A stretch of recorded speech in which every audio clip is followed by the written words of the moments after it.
রক্ষা করেছেন। আর জাহাজের নাবিক এত খুশি হলেন যে এত সুন্দরভাবে জাহাজ কখনো আমেরিকা পৌঁছায় নাই। তাই তিনিও প্রার্থনা করেছেন যে আপনি ফেরার সময় আবার আমার জাহাজে করে আনলেন। কিন্তু প্রভুপাদ মালবাহী জাহাজে গিয়েছিলেন, আসার সময় জাহাজে আসতে হলে তাই এসেছিলেন। এইভাবে আমেরিকায় গিয়ে একটা আগরওয়াল নামে তার এক বন্ধু ছিল, সেই ঠিকানায় তার ঘরে উঠলেন।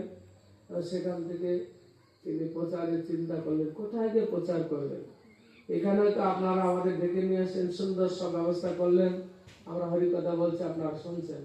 প্রভুপাদকে কেউ ডেকে নিয়ে যায় নাই, একটা চট্টি পেতে দেয় নাই বসার জন্য, বা শ্রোতাও নয় যে শুনবে এসে কিছু।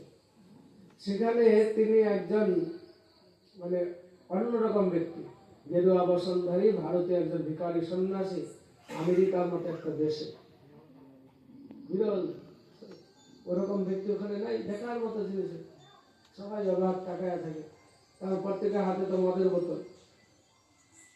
আর যত হিপি মানে ছেলে মেয়েগুলো পাগলের মতো ঘুরে বেড়াতো, হিপি সমাজ, চুলদারি লম্বা লম্বা, আর আমেরিকার টমসন স্কয়ার পার্কে সব আড্ডা মারে। প্রভুপাদ চিন্তা করলেন, আমি কার কাছে যাব? সমাজের বুদ্ধিজীবীদের কাছে এখন যাওয়া সম্ভব না। তাই সমাজে যারা সব থেকে অবহেলিত তাদের সাথে ঘুরব, তাদের কাছে গেলেন।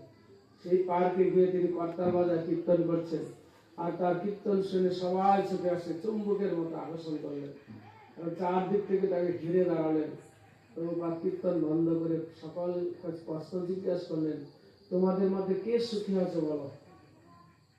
কে সুখী ছিল? কেউ সুখী ছিল না। অথচ টাকা পয়সার অভাব নেই তাদের। আমেরিকা হচ্ছে পৃথিবীর মধ্যে সব থেকে ধনী দেশ, আর সেখানকার ছেলে মেয়েগুলো এরকম